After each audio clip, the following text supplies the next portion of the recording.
Today we're taking a quick look at a Porsche RSR IROC tribute car. This beautiful car was a later model 911 SC which was stripped and race prepped by Cox Motorsports out of Kansas City. The build quality is outstanding, and this is a faithful tribute to the IROC cars, producing 315 horsepower and 280 pound-feet of torque, while tipping the scales at a light 2,200 pounds. I'll let one of the two owners, Kevin, tell you more about it and the race series that inspired it. So this is a Porsche 911 tribute to the IROC RSR Porsches from 1974. The International Race of Champions was a series that Roger Penske put together with ABC to showcase identical cars and drivers from different disciplines. I had Formula One drivers, IndyCar drivers, road racers, stock car drivers, and they put them all together in identical Porsche RSRs that Roger Penske ordered in 1973 from Porsche.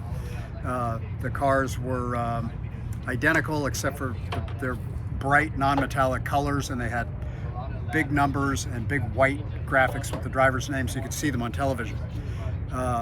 It was a pretty successful series. They only ran the Porsches for the first year, 4 races in total, 3 at Riverside and 1 at Daytona, and Mark Donohue won that year's event. The drivers got together and collectively petitioned to get the cars changed. They didn't like the Porsches, and they went to Camaros from then on. But this car is a pretty accurate representation of what those original dozen RSRs were, and it's an awful lot of fun. The car is a blast to drive. That flat-six air-cooled engine makes a glorious sound, and here we see it doing a lap around Apex Motor Club. It proved to be quite a handful with no modern driver aids at all, and we're having a little trouble with the gear linkage that day, a problem that unfortunately reared its ugly head during qualifying the following day at Wild Horse Pass Motorsports Park.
Made you buy this car? It's beautiful.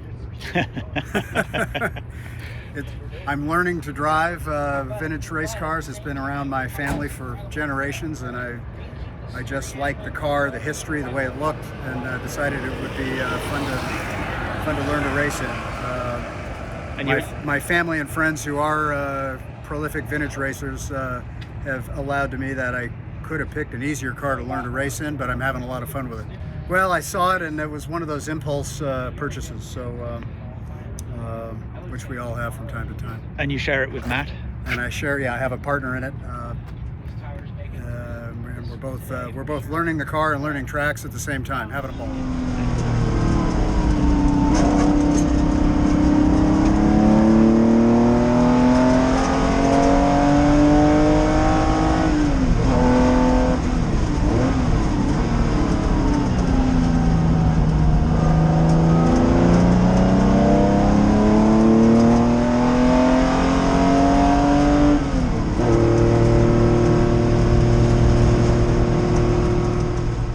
as we cool the car down, let's have a few words from Kevin's partner, Matt.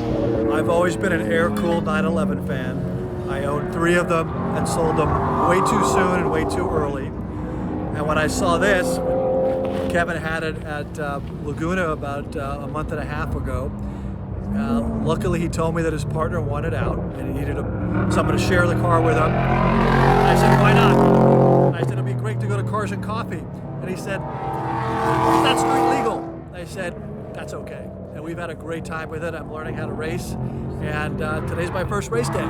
So it's a blast. And you're looking forward to the real thing? I'm looking forward to the real thing. Yeah. It's so different than my new GT3. You really have to work at it, and that's what's fun. It's hard work. Yeah, it is. But so which of the two do you prefer? They're so different. They're both great in their own way. I mean, the GT3's for going fast and focusing on one thing, and this is you have to do everything. Yeah. You have to shift. You have to downshift. It's more of a momentum car now. But each wonderful in its own way.